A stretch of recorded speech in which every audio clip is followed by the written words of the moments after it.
So this is a follow-up to the other two videos I made, the proof of God. This one's a little bit more explaining a little bit more of the how God exists, and also it's going to be why separation from God is so bad. Because if God is everything, like He's all of the information and data, then that means that trying to do something else it's going to create problems, right? And so, as I've mentioned in the previous videos, the snake eating its own tail, it's basically nothing looking for nothing, right? Zero looking for zero, because God's everything, nothing doesn't exist. So that means that when we go looking for nothing, we find nothing, and then we create more nothing, and then more nothing. So it's a vicious cycle. And again, this is not new information. I'm just phrasing it with a different kind of perspective, right? Stuff like this has been said for many generations through all kinds of religions. The yin and yang is very, very popular because of the positive and negative aspect between it. But what a lot of people don't realize, it was two koi fish. And you can kind of see the white koi fish upside down and the black koi fish. Now, this concept of it is it's kind of cool, right? Because just like the snake eating its tail, this one I believe was Buddhism that came up, or it might have been Hinduism, but I think it was Buddhism. It was the koi fish eating the other koi fish tail, and they're just repeating the cycle, eating their own tail, right? Until you find balance and peace and enlightenment towards nirvana. And again, nirvana would be God, everything, right? When you find that peace and enlightenment, it no longer becomes a war. It starts becoming a dance. They're not dancing with each other. They're enjoying life. They're enjoying existence. They're making love, right? It becomes a beautiful, blissful thing. So without any further ado, that was the long intro, but I'm going to get into it here because there's a few other points of misconceptions that we seem to forget through mankind. I'm going to open it up with Karl Popper, because Karl Popper was a very, very intelligent philosopher. He died in the 1990s.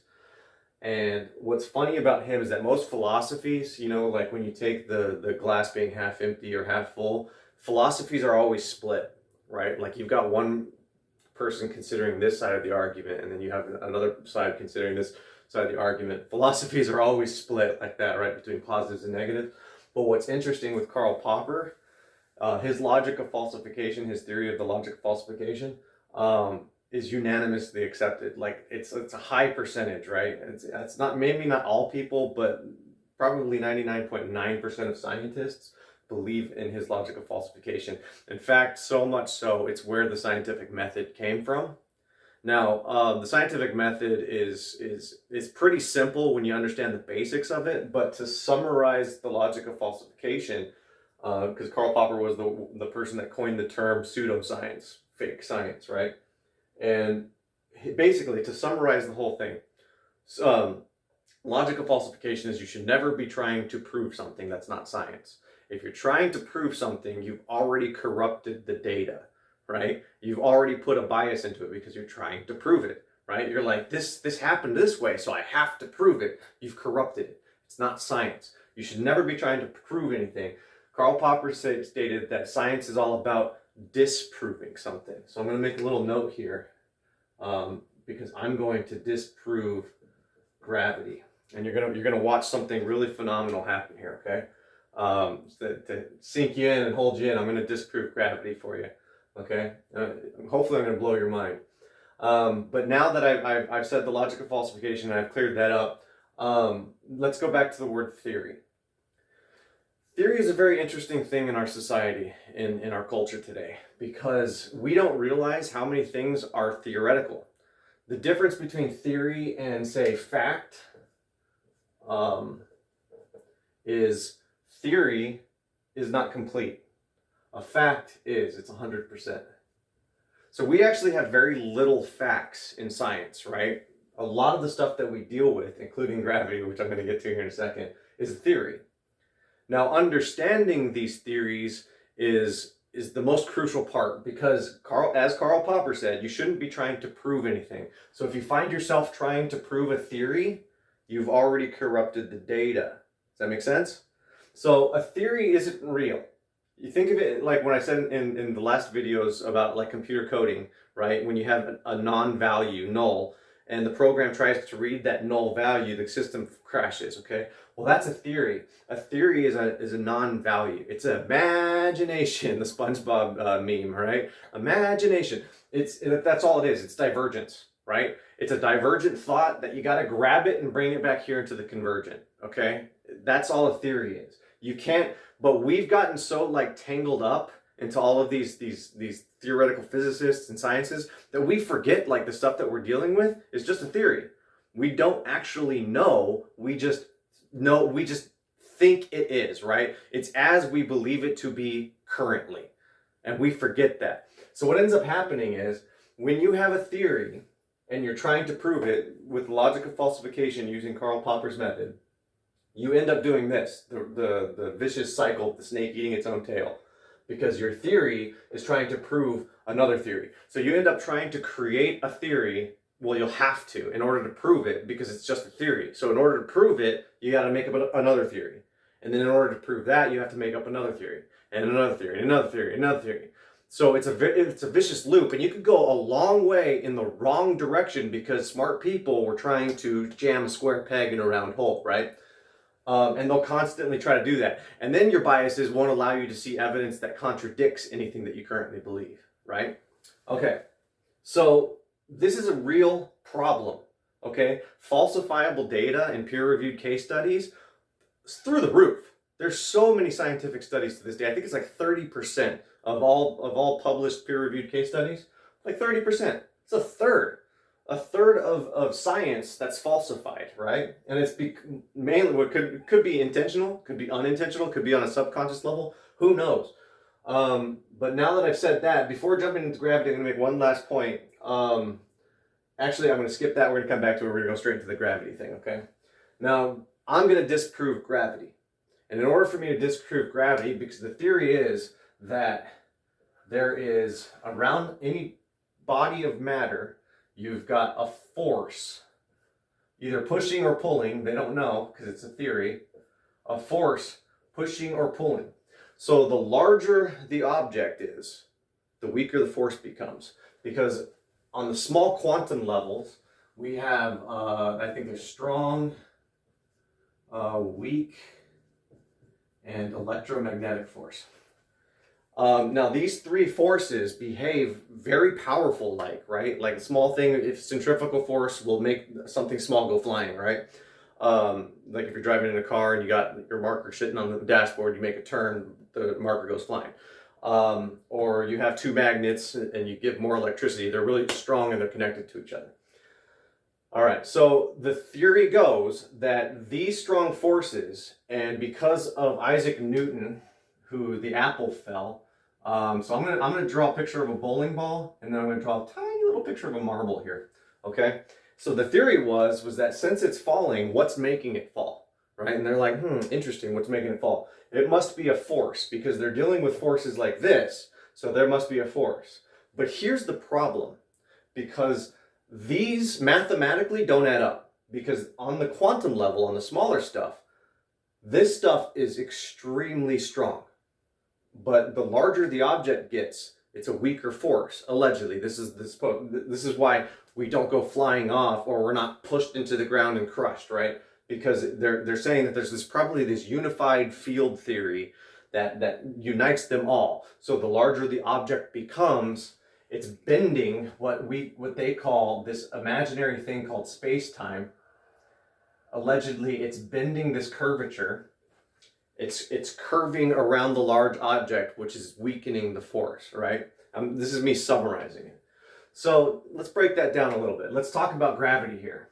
So they'll take this bowling ball and this little tiny glass marble, and they'll drop them off a roof. And they'll see that when they hit the ground, they hit equally.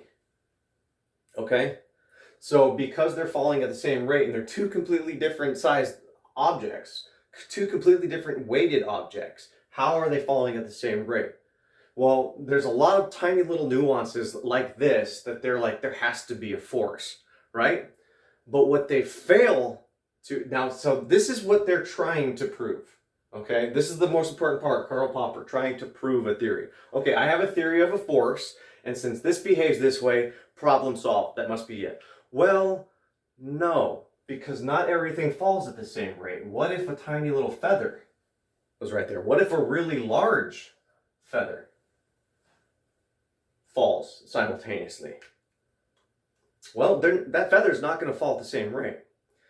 So they're going to say, yes, but now you're subject to drag, which is now aerodynamics. Lift, thrust, and drag, the basic fundamentals of aerodynamics. That feather is subject to air currents. So it's fighting air currents, where those do not. They're more aerodynamic, so they go through them, and they're heavier, so they penetrate the air. Okay, so creating a theory and having to create another theory to explain your first theory is circular reasoning. Okay? Bringing drag into it is bringing another theory in. Your first theory is gravity, is a force. Your next theory is aerodynamics, which is to explain why something doesn't fit in. Because in any other science, according to Karl Popper, if something comes in to disprove your theory should be disproven. That's the point of science. But when you're trying to force something else, you bring more problems. So what ends up happening is fine. I'm okay. Let's bring in aerodynamics into the equation. Because what ends up happening with aerodynamics, now the question is, well, why isn't air itself subject to gravity? It's strong enough to push a feather down. Gravity's strong enough to keep people down. But it's not strong enough to bring gases down? Liquids, solids, and gases, right? Why would gas, is gravity selective? If so, why is it selective?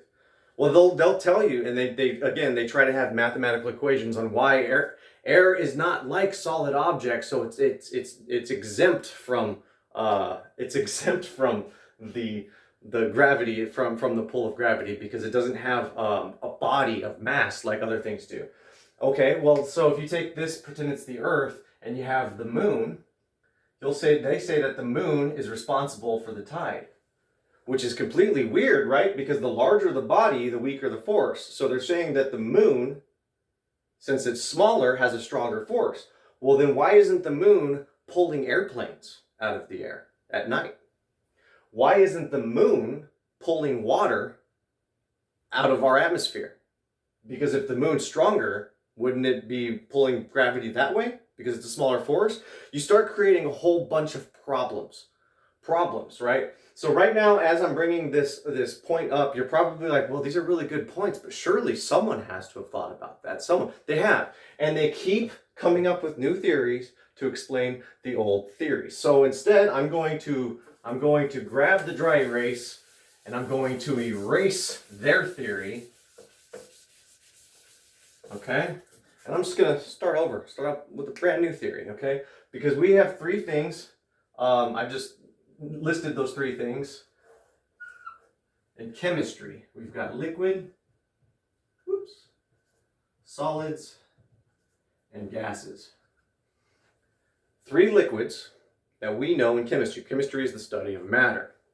And we also know that in those densities, or in those liquids, you have different densities. So you can have water, you can have syrup, and you can have oil.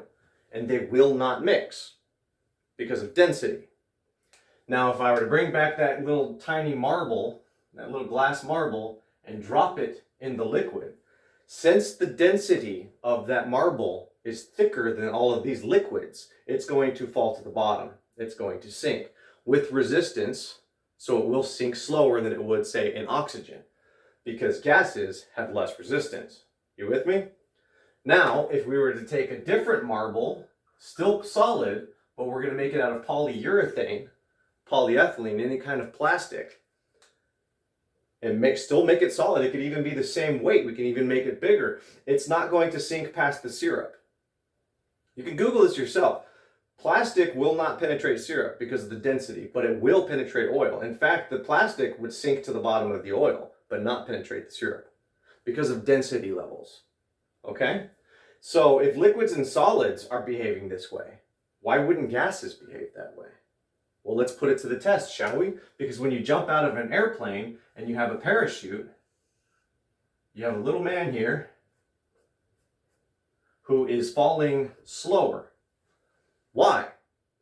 If gravity is subject to the pull and forcing it down, then the parachute, which is also a solid object, should also be subject to that force. But there's fighting a resistance. Why? Well, what's interesting about aerodynamics, that if you don't cut a hole in the top of your parachute to allow oxygen to escape, then air fills up right here and then spills out on both sides. So the air allows the oxygen to compact in density inside the parachute, therefore slowing the fall. There's density collecting there. So the density above is matching below. As above, so below. So, just like in the liquids here, the more layers that you put on top of the bottom layer, it compacts the density, which is why when you get to the bottom of your pool, your ears start to pop. You can feel the pressure. The bottom of the ocean, super, super pressure, because the layers are compacting. Now, what's interesting about aerodynamics in gas, an airplane taking off uses full throttle when it takes off, because it's at literally the thickest level of oxygen in gas. So it's got to use full throttle to take off, full thrust. Once it has lift and gets to higher altitudes, 30,000 feet, it uses less fuel, because at those higher levels of oxygen, lower levels of density, it's less resistance, less drag. And even if you take your own oxygen and your own weight, if you're at sea level and you weigh yourself on a scale, do it with grams, because it's a small difference, but you can still tell the difference. You weigh yourself at sea level and you weigh yourself at elevation, you weigh less at elevation, because your density is not compacted at lower levels. Do you get it? It's not gravity, it's density. So, my point, I don't care if I'm right, because it's a theory, okay? It's a theory. So according to Karl Popper, if I have a theory, I want you to go ahead and disprove the density theory. Go ahead. Find all the experiments you want and test it for density. Test to see if it's oxygen, because if I'm right, then we're in a giant fishbowl. Right? Just like fish are breathing water, we're breathing oxygen. We're in a giant oxygen bowl. Right? It's density. That's why we fall. So we're not falling, we're sinking. So that's my theory. I'll throw it out there.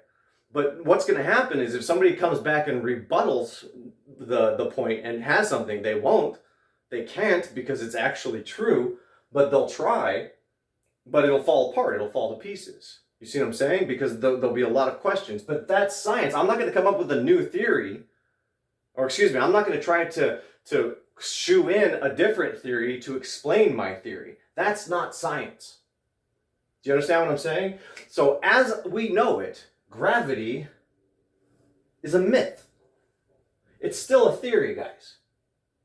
Do you understand? So everything that I've been saying in all the previous videos about if God is real, right? It's all of the information in the universe. Well, then that means that God knows everything, right? And if God knows everything, well, then he's 100%. He has to be. So that means that there is something that's 100%, because theories, it's not a God, it's a fact. And I know that's confusing, because it's like, well, no, you haven't proven God. Well, all of the other videos, that's exactly what I've done. I've made a theory, and every single time you bring in something to counteract the theory, no, it lines up. So yeah, okay, maybe it's not provable or disprovable, but it is as I know it. There is no way that there's not a God. That has to be. Because there's nothing that can actually deny the fact that it's an enclosed system. Everything behaves like it's an enclosed system, especially when I bring in stuff like this. It proves that it's an enclosed system. We're all in a fishbowl. It's a tank, right? It's a living environment. It's complete. But if it's gravity, then it's not complete. It's incomplete. Because then you have to start bringing in all this other stuff that happens in astronomy and all that. But I'm not going to get into all of that. So the final point that I'm going to make with this video is how God exists. Because that's the climax, right? That's what everybody wants to know. How does God exist? All right, if he is all the information, how does the information exist? Well, it's actually not that complicated, okay? In coding, in binary, you're going to have an enclosed system, and binary, you've got little ones and zeros, right? So you can have just a whole bunch of random ones and zeros. That is your processing information. All right, well, to a lot of people that don't have any idea what that means, it means there's two paths to take, okay? One is yes, zero is no, all right? Is it this? Yes. Is it this? No. It's a simple binary concept. So as it's processing, it goes this path or this path, this path or this path, and it can direct things to a pattern. Well, when you start thinking about it that way, it doesn't take much to make awareness. And I talked about this in previous videos. Your motion sensor on your front porch triggers when something gets in front of it. How? Well, because it's asking itself, is it this picture? Yes. And then when something comes in and changes that picture, is it this picture? No, it's not. Activate, right? Awareness is not that difficult. Self-awareness is where it gets complicated, right? Awareness is really easy to program. It's not difficult at all. So in terms of Wi-Fi, and like I said, this is the final climax of what I'm getting at here. I'm going to use Wi-Fi because what is Wi-Fi? Wi-Fi is radiation, okay? A lot of people don't realize that. Your 5G phone is radiation. That's why a lot of people are panicking, because radiation is toxic to our bodies, okay? But radiation, and I'm not going to get into all of that if this radiation is bad or high levels, low levels, it's bad. Radiation is a toxic form of energy. There's a lot of different kinds of energy. Radiation is a toxic one to us. It does not go well with us when we mix it. But this symbol right here of Wi-Fi is what I want to get at. I don't really want to get into the radiation factor, the energy thing just yet. I want to talk about the symbol, because that symbol is beautiful. That symbol is all of reality. That symbol represents waves, frequencies, okay? Vibrations.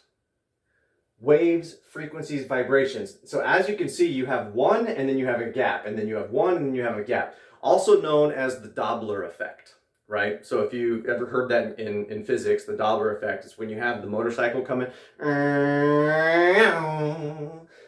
the sound gets quieter because the sound waves are getting compacted, and as they go further away, they get further apart. So sound is behaving in waves. Light also behaves in waves, but light also behaves in particles. So it's a safe assumption that everything that we view at the subatomic particle level are waves. In fact, Erwin Schrödinger has this entire collapse of the wave function theory. You can look that up. And it's legit. I'm not trying to counteract it, but basically all of reality is a wave. It's just a series of waves upon waves upon waves, right? And then when they look at stuff at the small levels, like atoms, electrons, neutrons, particles, up quarks, down quarks, everything, all the subatomic particles. Well, particles and waves and particles, everything's the same. Okay, so what does that represent? If it's a wave, you have a wave and then you don't have a wave. You have a wave and then you don't have a wave. You have a wave and then you don't have a wave. That's how waves behave. On, off, on, off, on, off. 1, 0, 1, 0, 1, 0. It's not complicated to assume that the waves, randomness in radiation, in energy, would become aware. Okay? If you have trouble wrapping your head around that, let me show you an example. If I'm watching television or radio or whatever, you know that the broadcast through radiation is being broadcast to that device via waves, right? Whatever the type of format of waves, it's still waves, it's information, it's energy. So, but you can't tell, I'm going to draw this bigger, sorry. I'm going to draw it a lot bigger so you can see it here. I'm going to draw a big TV screen, okay? When that signal is being sent to the television and you see stuff, your mind can only recognize it if it's seen it before, okay? If you haven't seen it before, your mind is only going to recognize what things that it has seen before, basically shapes and designs and stuff, right? Because if that's how our minds work, if you haven't heard a sound before, you can put a word in there in a secret frequency and people won't hear it if they haven't heard it at that frequency before. They were training like CIA agents to do that in I can't remember the project, but they were hiding words because their minds are trained to hear it, and other people just going about their daily business just hear like a loud frequency and they're like, what's that noise? All right, so the interesting thing about this though is that if you have seen the stuff before, what you end up seeing are things that you recognize. Right? You can start to see faces. You'll see colors. You'll see designs. You'll see patterns because your mind is interpreting it. Right? Same thing with sound. If you've heard musical notes before, you put it together. If you've heard words before, you can put it together. If it's in a different language, you can't put it together. I've never heard that language before. I don't understand that language. But you have to understand it. Right? The only way you can transmit it from point A to point B is if you have seen it before. And that is an imperative piece of information to share right now. The only way that it can transfer properly to the other end is the observer on the other side has recognized it. Otherwise, you can't recognize it. Right? Okay. Why is that important? Because of radiation. Something interesting is happening with this YouTube video right now. This YouTube video is uploaded to the internet. You're probably watching it on your phone or your TV or your laptop, and you're watching it through the internet. You're watching it through radiation. Now, what just happened with this gravity thing was I probably told you something that you never thought of before, information that you'd never heard before, but yet you understood it. So what's interesting is that there's this thing transmitting via radiation, transmitting, called logic. How? If everything else we know has to go from point A to point B, and we have to recognize it, we've had to have seen it before in order to recognize it, then how is it possible for you to learn something new via the internet? How is logic getting transmitted? Now, I don't have an answer for this. Well, I do, it's God. But God is logic. He writes the rules of logic. He's all of the information. Everything that he is, it's because of him, because he put it together. So the only reason that we're able to understand logic and learn is because it's a part of the radiation. The radiation transmitting it is the knowledge. All energy, all waves, all information is consciousness. That's how we're able to understand it on the other end. Oh, yeah, that makes sense. It's as clear as day. Now that's my theory, disprove it. Seriously, challenge, I'll try to challenge. The thing about that makes me mad is like over here, I'm using chemistry with density, right? And over here, when we introduce stuff like theoretical physicists, we revere these people as intelligent beings and we listen to them and then we're like, oh yeah, science is. Did you know viruses are a theory? We've never seen a virus under a microscope. It's a theory. Germs are a theory. It's called germ theory. Did you know there's one to counteract that? It's called exosome theory. I'll spell it for you. You can look it up. Okay? Exosome theory. Everything that you know it, basically everything in this reality is a lie. You don't know. So now when they pump it over the airwaves and they're telling you politics, what are they telling you? They're telling you something that you already know. Why? Why would they tell you something that you already know? Unless they want to get a reaction out of you. See, because they don't actually know. But yet they're the ones saying that there's false information and misinformation and disinformation and all this. But you guys don't know. Everything's a theory. So makes me ask the question, how are they able to fact check stuff? Because everything's a theory. It's as we know it. It's not fact. That's a fact. Human beings have finite information, and I'm going to bring back my picture here, because this is a very important picture, right? Human beings are fragmented. We're all little tiny pieces. The big picture of information, we are the broken pieces of information. So no matter what we do, even if we grab a big chunk of information right here, we still don't have all of the information. We're not omnipotent. We're not omniscient, right? We only have a little tiny piece. Little tiny piece. Okay? That's the point. So this down here is God. But we got to turn this into this. Right? We have to figure out that we've been God the whole time. We're just fragmented God. Tree of knowledge, tree of life. We chose the tree of knowledge. So we have to figure this out. It's that simple. It's not complicated. Everything that we're doing, we put so much faith into all these theories like they're fact. And that's just another way of saying wrong. Zero, you're chasing your own tail. The devil chasing its own tail. Think about that for a second. I just called gravity into question and made you question it, didn't I? And if that's the case, and it's actually density, there's a different answer. Same thing, everything falls. I can drop this and it falls. But it's sinking through the density of oxygen. Same exact concept, different theory. Is your mind blown? It should be. Because if they can lie about this, and when I say lie, it probably wasn't even intentional. It's a subconscious bias, an unconscious bias.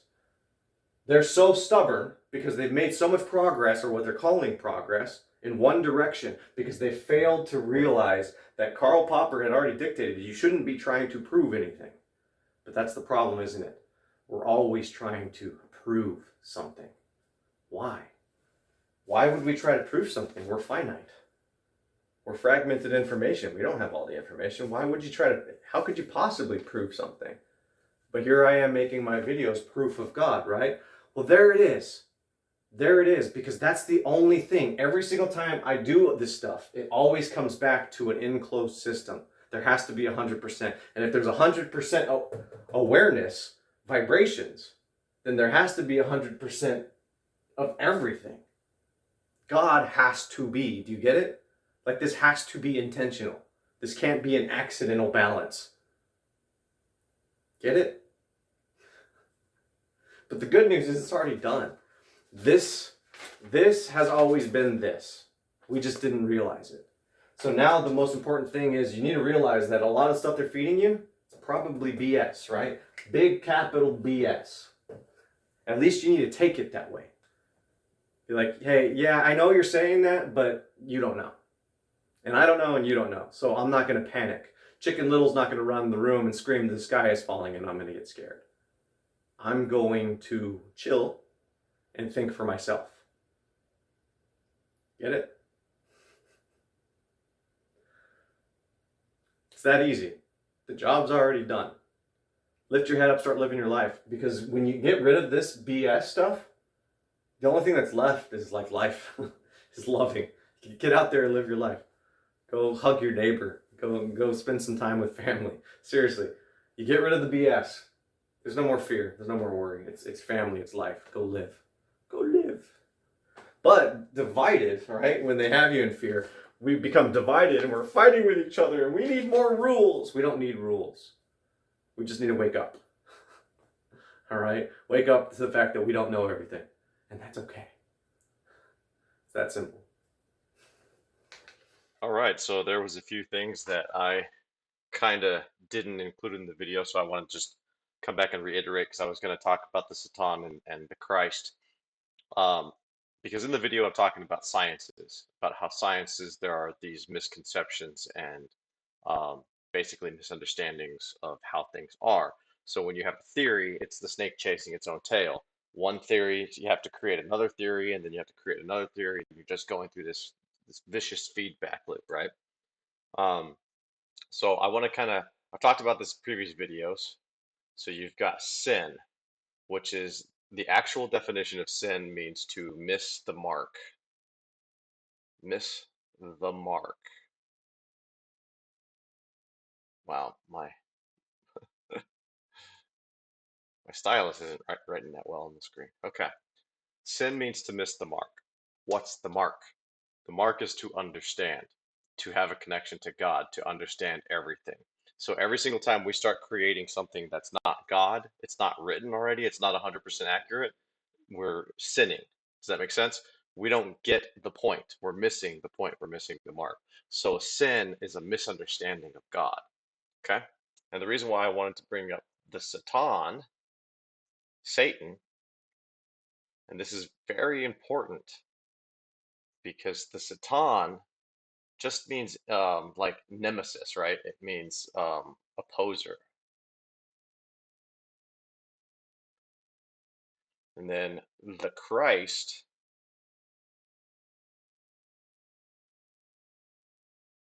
it means chosen one, anointed by God, chosen by God, anointed by God. So you have a push and a pull factor happening, right? So Satan isn't necessarily a bad guy. Satan, it's not his name, it's a title. It was given to him by God. God's like, you're going to have to pull them in one direction, and the Christ was sent to pull you in another direction. And it's up to you to choose on how you're going to realize the truth. You can go towards Satan, which is what we've done. We've gone towards hell because we're constantly, oh, yeah, yeah, here's evidence. Yeah, gravity. Oh, okay. We don't think for ourselves. We just kind of believe things blindly. And that also means that these misconceptions, these sins that are happening, they're happening inside the churches too. Every single religion and every single belief structure throughout the world. But if you zoom out, the truth becomes easy to understand. Does that make sense? So the whole point that you have to understand is that anytime you're circling the drain, right, you're looking for zero. You're basically following the path of the Satan, the nemesis. Now, what's the point of the Satan? Think of him like a prosecuting attorney, right? Prosecuting attorney is like, well, I don't think you're actually doing it with all of your heart. If you think of the book of Job, because that was when they actually mentioned Satan. Um, he was on the divine council, right? He was a member of God's orchestrated plan to get people to get us to understand. So what happened was he was testing Job because he's like, I don't think Job really he's like he's doing everything right, but I don't think he's doing it with all his heart. And God's like, all right, we'll go test him. Make sure. So that's exactly what Satan did. Satan went and tested him and tested him and tested him. And finally, Job found God. And so there's kind of like a hint in that story. It was like Satan had to do that to show like Job had to go through all of that to actually find God because he wasn't doing it correctly. He was just doing it for the sake of doing it. Better safe than sorry, which is wrong. It's a misunderstanding. You have to do it because you want to do it, because you want the bliss. You want to be a part of that greatness that God has intended for all of us. But if you're just doing it because you're like, I don't know, kind of just floating through life, it's no bueno. Okay? So Christ was chosen because this is a human form of somebody that could come through and do it. Does that make sense? Like, this is someone that could figure it out. Someone within hell that understands, that has a full understanding. Now, the whole reason I'm saying that because this little factor over here of chasing the snake eating its own tail, chasing the dog chasing its own tail. Like I mentioned before, it's also the yin and yang.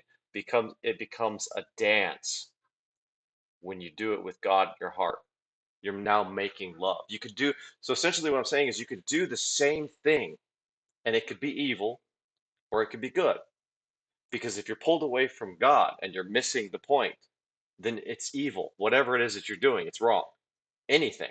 I don't care if you're like giving money to charity. If you're doing it without God in your heart and pulled away from the point, you're not doing it for the right reasons. Does that make sense? Like there's people out there that'll like post on social media and they're like, look at the good deeds that I'm doing. It's like, yeah, but are you really doing them because you want to do them and you're really trying to help, or are you doing them because you're going to get the likes on social media? Think about it.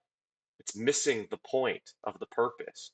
And then there is one like Jesus. I'm not trying to be your guys' king. I'm not trying to have power over you. I'm trying to show you because I love you. I don't want you to be in this pain because he was chosen by God, someone that wouldn't be tempted by all of the money and the power and the glories of all this stuff that they tell us and they throw at us, right? Because it's all BS. It's like if you buy into the BS, well then you're taking the path of the Satan and you're spiraling into hell. But if you take the path of the Christ, then you can actually do it easy. So there's basically it's like a funnel, right? And I talked about this in previous videos. There's two ways to get to God. You can either descend down into hell towards nothing, or you can go straight to him, right? Just surrender to them. It's that simple. And I kind of feel like I probably should have drew this in different colors. Red's kind of dark. It's my written in blood, right? Uh, uh, so sorry, that might have been a little on the nose, a little inappropriate on the nose. But that's the point that I had to make with all of this. Everything that I'm making is stuff that I've seen and I understand now. And now that I'm living my life, I was able to put down all of the stuff that I thought was important. Like I was going after money. I was going after like all these art superficial things. It's like, oh, I want that nice car. I want that big house. And it's like I want all that recognition and fame and fortune. I wanted to be a movie star and a rock star and all that stuff. And it's like, but now I had to go down the darkest of darkest paths to see that all of that stuff wasn't important. The only stuff that is important are important things like my son, and my mom and my brothers, my family, and the connections I have with people. All that other stuff is useless. It's pointless. I can't do anything. I can't feel love with that stuff. I can't love money. I can't love the things that I buy with money. I can love the connections to others. Do you get it? So the rest of my videos are all going to be about this. It's going to be about the misunderstandings because that's what sin is. Sin is not a rule that you can break. It's not a bad thing that you can do. It's a misunderstanding of God.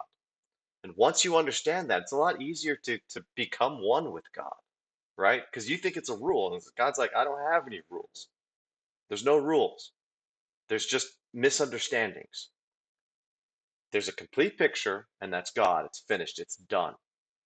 And if you reject that complete picture, that's evil. You're confused and you're taking all this information, you're doing the wrong things, and you make dumb decisions.